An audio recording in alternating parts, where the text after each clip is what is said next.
বিশ্বাস নিয়ে আসছি আর কি। আমি হোসনি দালান মানত করছি, আমরা সবাই যে সুখে থাকতে পারি, শান্তিতে থাকতে পারি, এই জন্য আইছি। তাজিয়া মিছিলের প্রস্তুতি হোসনি দালানে। আশুরা উপলক্ষে বুধবার সকালে এই দালান থেকে বের হবে বিশাল মিছিল। অবশ্যই সারা বছরেই এখানে ভিড় থাকে বিভিন্ন শ্রেণী পেশার মানুষের। মনের আশা পূরণের আশায় কান্নায় ভেঙে পড়তে দেখা যায় তাদের। মন থেকে চাইছি, বিশ্বাস করছি, যদি আল্লাহ পাক যদি আমাদের মাফ করে কিছু যদি দিয়ে দেয়, এর জন্য আসছি। আমি আল্লাহর কাছে কিছু চাই নেব, আমি তারে সেবা আল্লাহর প্রতি। আমি হোসনি দালান মানত করছি যে বাবা আমার নাতির যদি এই উসিলায় বাচ্চা থাকে, আমি ওর জানের বদলে জান দিব, সেটা আমি আদায় করে গেলাম ওরে লইয়া। আমার স্বামীর জন্য আমি আইছি, আমার স্বামী যে আল্লাহ ভালো রাখে, আমার স্বামীর এই দোয়া করতে আইছি, আমার জয়পুর সবাই যে আমরা সবাই যে সুখে থাকতে পারি, শান্তিতে থাকতে পারি, এই জন্য আইছি। ইসলামী পরিভাষায় মুহররম মাসের 10 তারিখকে আশুরা নামে অভিহিত করা হয়। এই দিনে বর্তমান ইরাকের অন্তর্গত কারবালা প্রান্তরে হেরাত নদীর তীরে শহীদ হন বিশ্বনবী হজরত মুহাম্মদ সাল্লাল্লাহু আলাইহি সাল্লামের দৌহিত্র ইমাম হোসেন রাদিয়াল্লাহু তাআলা আনহু।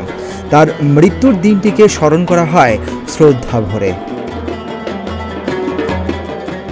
মুসলিম বিশ্বের ন্যায় বাংলাদেশেও যথাযোগ্য মর্যাদায় পালিত হয় দিবসটি।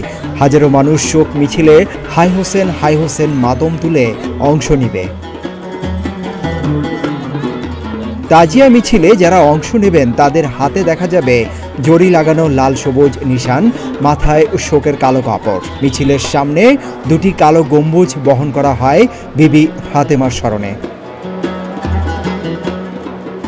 কালো চাঁদোয়ার নিচে কয়েকজন বহন করেন ইমাম হোসেন রাদিয়াল্লাহু তাআলা আনহুর প্রতীকী কফিন। মিছিলের সামনে থাকে ইমাম হাসান ও ইমাম হোসেনের দুটি প্রতীকী ঘোড়া।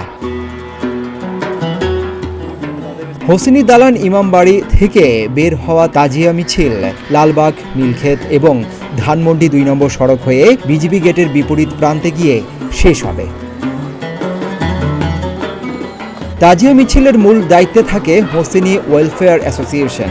মিছিল প্রসঙ্গে অ্যাসোসিয়েশনের এক সদস্য জানান, শেষ হয়েছে তাদের সব প্রস্তুতি। বুধবারে যে শুধু প্রসেসটা যদি সেটা বলি, সেটা হচ্ছে আমাদের বুধবারে মিছিল বের হবে, যেটা আশুরাকে কেন্দ্র করে আমাদের দালান এবং মহরম মাসের সবচেয়ে বড় একটা মিছিল বলতে পারে, মেন মিছিলও বলতে পারে।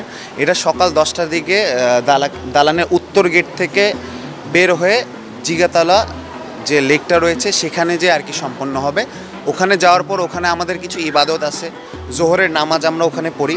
জোহরের নামাজ পড়ার পর কিছু আমল আছে, ওই আমলগুলো সম্পন্ন করে এবং তারপর করার পর হচ্ছে আমাদের পুরো প্রসেসটা আর কি সম্পন্ন হয়।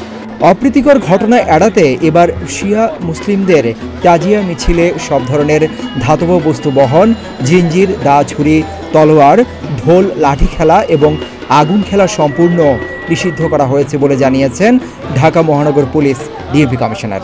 তাজিয়া মিছিলের সময় মিছিলের আগে পিছে ডানে বামে ব্যাপক ব্যবস্থা রাখা হয়েছে নিরাপত্তার। যারা অংশগ্রহণকারী তাদেরকে অনুরোধ জানিয়েছি তারা যাতে ছুরি, চাকু, দাহ্য কোনো পদার্থ ইত্যাদি নিয়ে এখানে প্রবেশ না করেন, এবং যেহেতু মিছিলের ভিতরে পতাকা নেওয়ার একটি বিধান রয়েছে, সেটি যাতে বেশি উঁচু না হয়, ইলেকট্রিক তারের সাথে যাতে সংযোগ থাকতে না পারে, সেজন্য তাদেরকে সতর্ক করা হয়েছে। তাদের সাথে সমন্বয় মিটিং করে সমস্ত নিরাপত্তা পরিকল্পনা গ্রহণ করা হয়েছে। ইমামবাড়া ছাড়াও পুরান ঢাকার ফরাশগঞ্জের বিবিকা রওজা, ফার্মগেট, পুরানা পল্টন, মগবাজার, মোহাম্মদপুরের জেনেভা ক্যাম্প ও মিরপুর 11 নম্বরে বিহারি ক্যাম্প থেকে তাজিয়া মিছিল বের করবে শিয়া সম্প্রদায়ের লোকজন।